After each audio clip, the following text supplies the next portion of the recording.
powered by Pipe TV.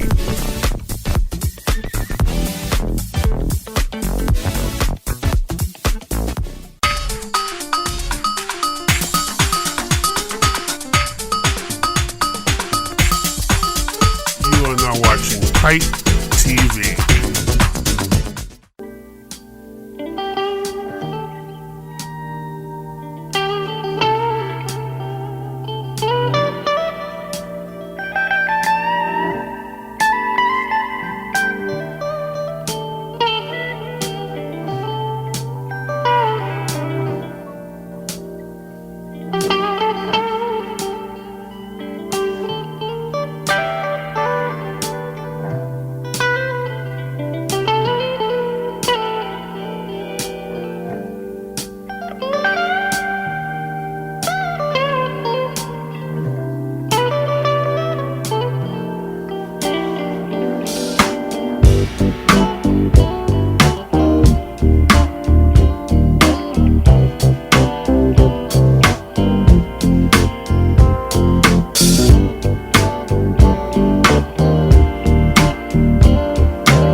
Welcome to Pipe TV. I'm your host, Lil Nat, and I have my girl sitting beside me. I love this woman so much.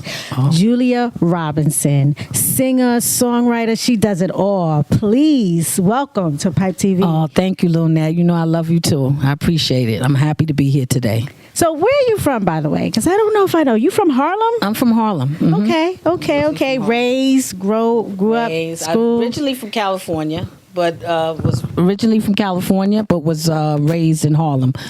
When I decided to get into a group that was called Ex-Girlfriend, and I wound up staying, which was great. Was there another group before Ex-Girlfriends? We're the same girls. It was called Petite. Then it was called Pretty Special. The same three girls. That still the same. What made the name change come about? We just kept changing it, and the last change was Ex-Girlfriend. That was it. And why Ex-Girlfriend? Why? Because I asked about names because names are very important. Sometimes names are given to you and sometimes you choose your name. And a lot of times names have a meaning behind it and you'll be surprised to why people have the name of the group or themselves. There's always a story. So why did you guys finally settle on Ex-Girlfriend? I think it just fit us by full force watching us for the last, it was like 6 weeks in a room together and we were just rehearsing and doing things, and they said, we got it, Ex-Girlfriend. They said it just fits y'all because we was always talking about guys and what's going on, and he did then what happened, girl stuff. You know how that happened. And they said, "Oh, I got it right there. That fits them." Yeah, and that's where Ex-Girlfriend became Ex-Girlfriend. How was it working with Full Force? Were they your managers, producers? They was the managers. Then one of them was a manager, and then one was a producer. So it was like that. A whole family but they're like a whole family thing. Yeah, but it's real nice. Then you moved on to work with Norm Adams, right? Yeah, I worked with Norm Adams for 5 years, and that was I learned so much from Norm Adams. It was great. He's also his cousins are Kima and Vita. Okay, so Kima's from Total and Vita was with Ja Rule. So I mean, it just worked. I mean, Norm is a great guy. He's about his business, and I like the fact that I learned so much from him with those 5 years. You guys had a really good connection together. Yeah, we did. Yeah. I spent a lot of time in Philly, 5 years in Philly. I mean, just going there, staying there. I practically had my own room in his house. Right, working on music. We got a Christmas song out, a Christmas song. And we did 4 songs together, which were good, you know. But Body Rush was the thing that was nominated for the Grammy, which was great. And now I'm Julia Robertson, the solo artist. The solo artist. Yes, the solo artist. Have you ever thought about being a soloist for a while? No, I never thought about being a soloist. I always had group intentions. Okay. I'm a group person, always been like that. I had no alternative. It just, I had to take the next step. Right. What was the encouragement to make you step out there and be like Julia Robertson? Because I said, you know, in the group, a lot of times when you're in a group, you can't show what you personally do. But the good thing is, in Ex-Girlfriend, I had a part to be solo art. I mean, lead singer. Like both. Tisha was a lead singer, but I had parts in lead sing. To sing. So I think me deciding this, it was like, this is the next step for me, and I needed to take that leap. And at first, I was a little nervous, but then when I hear myself, when people listen to me by myself, and then when I did and I just can't wait for this album to come out. You guys are gonna get a real R&B album. Okay. A real R&B album. Yeah. And we haven't had that in a long time. Yeah. I'm listening to 80s and 90s music like it's new. Yeah. Because it's so refreshing. Nothing going, I don't have anything against the new music, but sometimes the new music is just too straightforward to me. I like that. Because we old school. The surprise, the little whispers in my voice, in my ear. I mean, you know what I'm saying? So that real R&B is missed right now. Yeah. And are you writing songs? I wrote Heap, co-wrote with Mr. Major. Oh, Major. Oh, yes. Eric Shervington. Here with us. Yes, I got a song now. I was in the studio Thursday night. It's called Side by Side. And that's what I want to bring. I think what's missing from the world now is love. Men with women being, real black love. We need that to come back again. And we thought we had that with Remy. Yeah. I'm so disappointed in that. But go ahead, we're about you right now. But from the I'm from the R&B point of view, it's called Side by Side. Is when a woman should be side by side with her man, right? And it's a hellified ballad, and I just think the whole album, is gonna be so dope. That I'm just so excited to bring this to you guys in 2024, and I'm working hard on this. I only get a chance, I'm a mother, I'm a worker. We work that 9 to 5. Yes, baby, and get up and still get to that studio and make sure I get that music right. And it's definitely gonna be right. It's definitely gonna be right. I mentioned the title. The title is the audio biography of Julia Robertson. You live and learn from a lot of people. Yeah, well, that's what life is about. Yes. And as you get older, you get wiser. You start to reflect on certain things, and you try to separate what's not important to what is important. Exactly. You got to know, if you have faith, you got to know what's God and what's the devil. That first. And sometimes it's hard to determine, but God shine his light and you will know when it is him. Exactly. You know what I'm saying? And right now I feel like God is speaking to you through this album. Yes, he is. He made you come to the front. Yes, he did. Brought you out your shyness, because you look like I am shy. And said it's time for you to do your song. Exactly. So how does it feel though? Oh, it's wonderful. I mean, there's so many blessings behind it, Just everybody, the girls in my group are like, oh, I can't wait for it. They came and heard some of it. They were like, oh, this is going to be amazing for people to hear. So are we going to really learn who you are through all of my music? And I'm telling my story. Yes. Biography, that's why it's called the autobiography. Yes. Leave my son something, a legacy. There you go. Exactly. What's your favorite song on the album? I think Side by Side.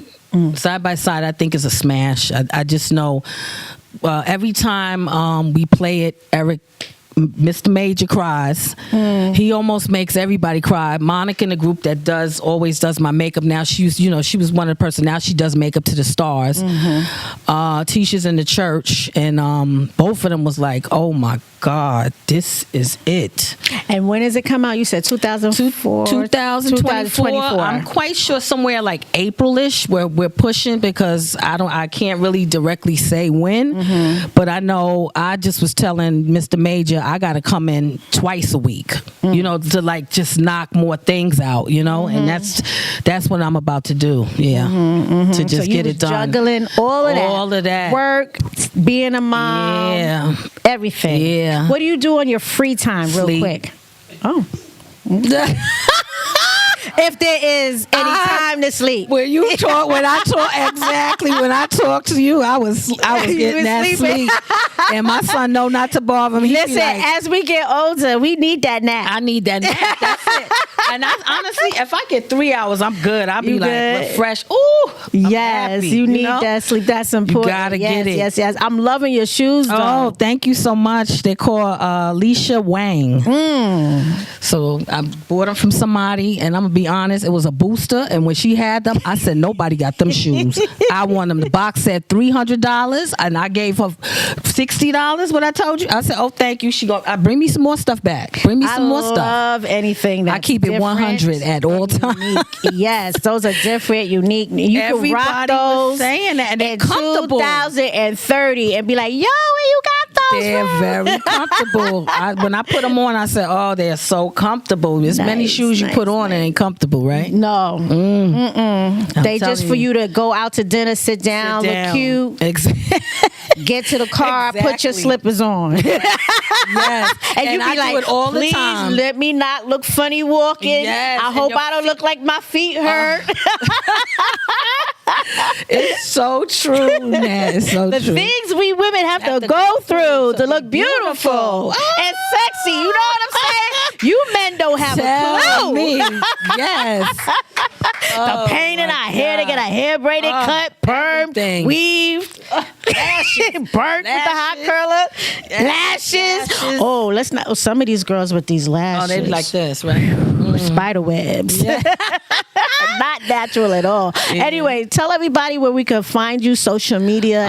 You can find me all across the board on Facebook, on Instagram is Ms. Julia Robertson, and I answer all my fans. I speak to everybody.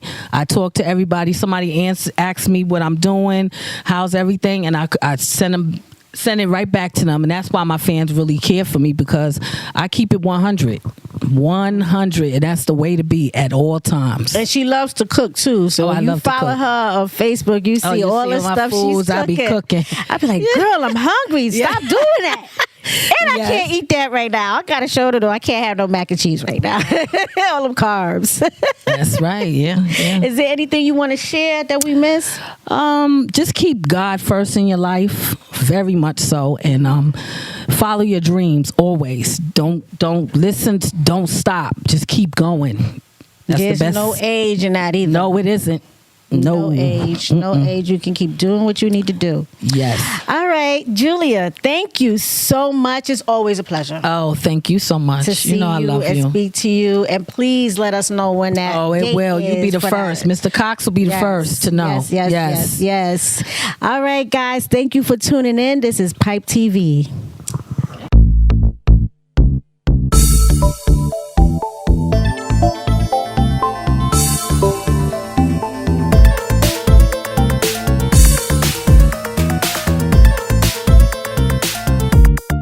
Hey everyone, welcome to Pipe TV. I'm your host, Lil Nat, and we are here with the queen of house music, Chanelle, in the building.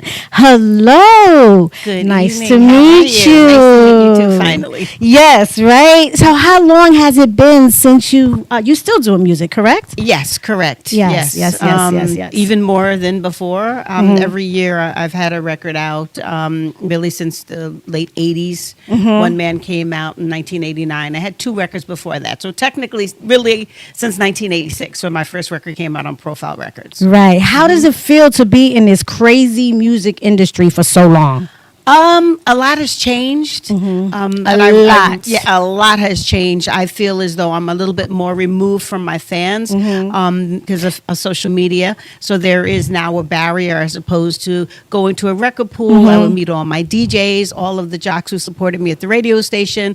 They would play the new music. Right. I would get to meet them. Then we would go into then the go record to a club stores. and give them the music. Exactly. Right. Sign autographs at the record store. That's all gone now. Now everything is social social media? How many followers do you have? How many people are looking at your profile on Twitter, etc.? So there is a barrier. Yeah, it's funny you mentioned Record Pool. I have a friend who runs Big Dog Record Pool, and he was explaining to me like all these crazy changes with the labels wanting to add money, or they wanted to take half his business. They sued him for $2 million. Now you can't even get your record at the Record Pool now. Yeah. It's all about streaming. It's all about streaming and 360 deals, because now the record labels deals. want a piece of everything. Everything. Your tour money, your modeling money, commercial money. Our merch, that was sacrosanct. We never gave that up. Every time I did a gig, I didn't have to kick any money back to the label. Now the 360 deal, they get a piece of everything. Your merchandise, your touring, any type of streaming, everything. Everything. Yeah. And that's how do you... I was just going to ask you, independent is more work, right? But it's worth it. It is a lot more work, but I get to pick and choose who I want to work with, as opposed to being on the record label. They pick and choose. I write a lot of my own music, so I get to decide what producer I want to work with. I just did a movie. I can step out and do what Chanelle wants to do, not what the label has told you to do, and then you can push whatever single you feel fit. Right. Not the A&R telling you, well, this is what's hot right now, so you should go with that. Yes. And also, too, they kind of, like, I sang house music, but I didn't start off singing house music. I started off singing jazz. I sang at the Green Street Cafe in the city.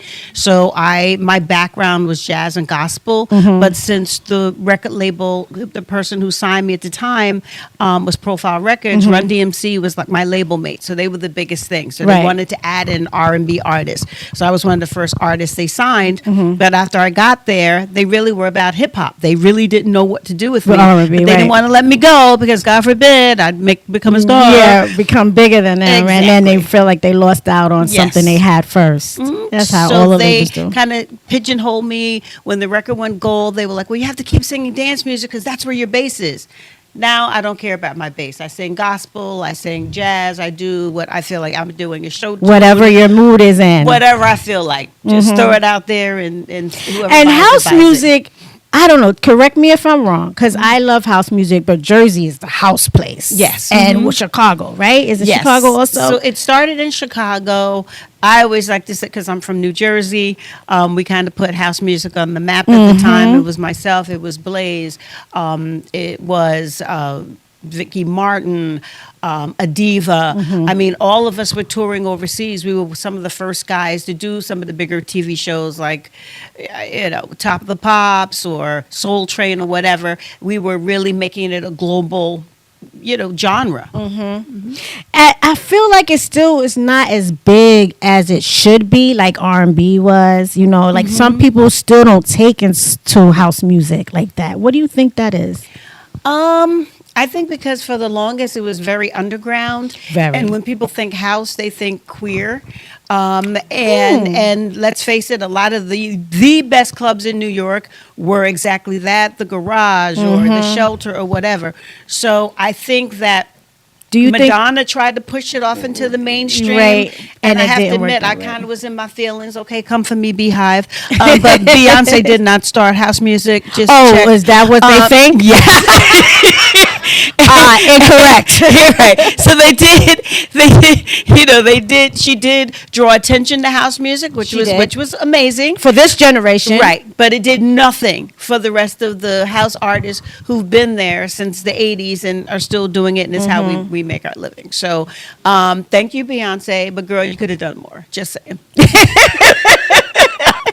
Yes, you brought that to my attention because I think some people also equate house music to disco a little bit. Yes, they do. It's not really that similar to me. It was disco, but then disco had the backlash, and people were like, oh my goodness, disco! Oh God, I hate disco.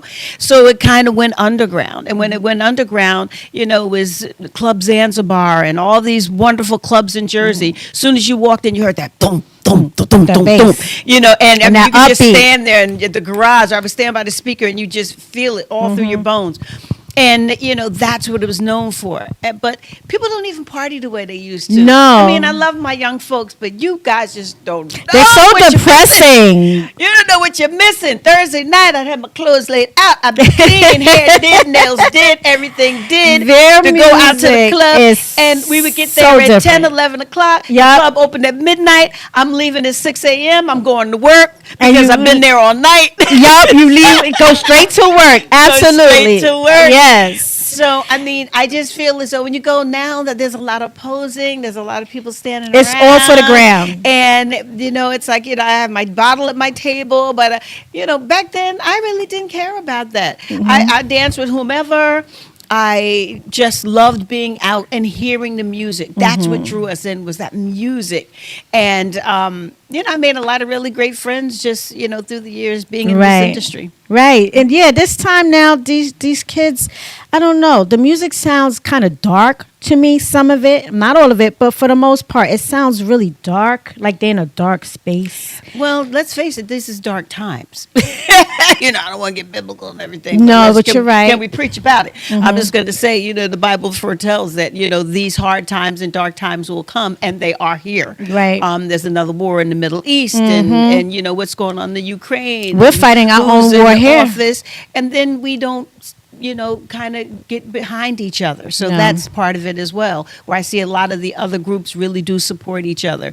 Absolutely. I've seen friends of mine in the music industry who've done albums, never called me to do backgrounds, nothing. Whenever I would do a gig, I'm like, you know what, I can't do this gig. Let me call so-and-so. Because your gift is not my gift. God has given us, we're all little flowers in the garden. And And there's everyone enough has their room for own everyone. gift. That's right. So my thing is, why should I be in competition with you? The only competition I'm met with is myself. What I'm doing and how I'm elevating myself. And if I can uplift you along the way, it's fine. I'm not going to hate on you because you're beautiful. You got your own talents. I'm like, go girl. But we don't do that. No. Especially as women. Oh my goodness. I was just Women, going to say that. woo, We don't men, do you that guys as got women. it together. Women, we got to work I don't on know ourselves. if the men got work to do too. I won't say they got it We together. will give them a either. pass, but Yeah. they're not as bad as They women. got their Women egos, will hate too. you. We'll go to your funeral and talk about you at your funeral. I mean, Yeah, we do need to uplift ourselves and each other as women, Black women, African American women, however you want to say it, a lot more. Yeah. But you're right. In this industry, the music industry, the entertainment industry, Yeah. it's all like crabs in a barrel. it is, and, You know? and it's like cookie cutout. I Cook- mean, yes. I'm looking at the different people who are performing. I love the songs. I dance to the songs, but I think in the back of my mind, where is our Sarah Vaughan? Where is our Nat King Cole? I think of those artists that have passed on, and who's doing that work. Right. And There's no unfortunately, feeling or emotion behind the music Yeah. anymore. It's missing Yeah. that soul. It is, yeah. It kind of is. And that's what's missing from R&B. Julia Robertson was here earlier. We were talking about R&B not being here anymore. And now that you said that, Yes. that soul, that feeling is missing in R&B music today. Yeah, it is, and you can tell when a real artist comes along, you're blown away. You're like, wow. I'm like, perfect example. Turn off the music, just a cappella. Just sing your song, girl. Oh, girl, some of them just can't do sing that. your song. No music, no dancers. It's just the Listen, best. they can't even do their music on instrumental without their verse on there or a TV track. Yeah, How about those apples? Yeah. I hate to go to a show and see artists singing on their song with the words in it. Yeah. And then don't know the words. yeah, yeah. How about that? Yeah. And the audience like, huh? Right. What guy said was sitting next to me not too long ago. I went to a show and he was like, "That wasn't on the record." And I just looked at him. I was just like, "We just gonna give them a pass." They don't do rehearsals. They don't do proper No. sound check. No. There were times when I can remember going into a studio and we worked on our dance steps and how to manipulate a microphone, how to manipulate an audience. It's different from singing in a club and going to the Brooklyn Academy of Music where you're now dealing with people who are in the union. I came in one day and I was like, "I'm going to have a smoke machine," and they were like, "No, you're not. That's a union job. You don't touch anything." So these are the things that you learn, being in this industry, but they don't really. You know, Yeah, they don't that's have a lot artist of that. development anymore. Yeah. They don't. Motown was king of that. Yes, they don't have rehearsals, choreography. Like only certain artists Yeah. who make the big bucks have all of that. The new entertainers coming up today, they don't really get that experience. No, And then, no. like you said earlier, technology. Everybody's a singer now. That's true. That's true. Everyone is. Everybody's a rapper. Everybody's a model. Everybody's an actress. Well, Everybody's something. Funny story. When I first met my husband, and he asked me what I did for a living, and I said I'm a singer, and he's like, "Of course you're a singer." Everyone in New York is a singer. You're a singer. You're a model. He goes, and you're an actress. I'm like, acting? No, I'm not too good with acting. I'm like, but I do some modeling on the side. I was size 2. And I said, but no, I'm a singer. Mm-hmm. So he was kind of like, yeah. So I flew him to Vegas. I was opening for Natalie Cole and Kool and the Gang. Mm-hmm. And he's like, oh my God, you're really a singer. I'm like, I told you I was a singer. This is how I make my living. I don't go to my 9 to 5. This is my 9 to 5. You're Right. in my 9 to 5. I'm going to have my dinner. I'm going to sleep. And then I'm going to go out and do my show. Yes, That's how it is. that's how it is. Do you still model? No. Do you miss it? No. I recently did a movie. I did not want to. It was completely and utterly under duress. Mm-hmm. A really good friend, Prudence. Shout out to Prudence. She, the woman who was playing the role couldn't do it. So she's Okay. like, Shar, can you please do this for me? Mm-hmm. I'm like, Prudence, I'm not an actress. She goes, you're a singer. Of course you're an actress. I'm like, no. It's a completely different thing. So it was playing a girl's mother. Mm-hmm. So I'm like, well, I'm a mother. I have a 22-year-old daughter. I guess I could do this. Yes. And I actually did it. Yes. And it opened. And I have to admit, So you got the acting bug I now? kind of do. You know, to see my face up on the big screen. Yeah, And then when the credits roll. And your name. And my name is up there. So now we got to get your song on a soundtrack. Yeah. So, well, I did do a movie also, too, which also recently reopened. Mm-hmm. So I won't say what year it came out. But Parker Posey, she's now an actress and she's everywhere now and blah, blah, blah. But it was like a little tiny movie that they did here in New York, where by day she was a librarian, at night she went to the clubs. Mm-hmm. So they asked me what I wasn't in the movie. They just asked me to write a song for the movie soundtrack. Right. Didn't that daggone soundtrack go right to the top? Nice. And recently they re-showed, they redid it, and I went to the theater to see it again because it'd been years. And I was like, wow. So I'm standing back there and people are like, oh, were you in the movie? I'm like, no, I was in the movie. Just my voice was in the movie. So Parker says, what song is yours? And I'm like, I'll keep coming back. She goes, oh my God, that's my favorite song. I was like, really? Oh, wow. So, yeah, it's something about the big screen and seeing your name up there. Yes, I have it's to admit, exciting. I see the draw. Okay. Is there any way anyone can reach you? Have any shows coming up? Social media? I'm doing a show tonight in my shower about 11 o'clock. Just saying. I'm sure the gentleman would love to join you on that show. I'm working on new music, so I'm trying to finish my album and get that out. So I've been back and forth in the studio just trying to complete it. But I'm on Instagram under my name, Charlene Blair. I have an artist page, Chanelle, which is also on Facebook. So Nice. yeah, I'm around. I'm definitely around. And I think the main thing is I'd like to come back, when I have something really to talk about. Yes, to yes, really talk definitely. about. Chanel Yeah. would definitely have you come back. Thank you and so much. thank you for coming in to Pipe Thank TV. you. Really appreciate you. Still look beautiful. Thank you. Nothing has changed. Keep singing. Keep doing your thing. Independent labels is always a way to go. Yes, it is. Mm-hmm. Yes. It is. Thank you so much for having me. You're so welcome. You are watching Pipe TV, and it's Lil Nat.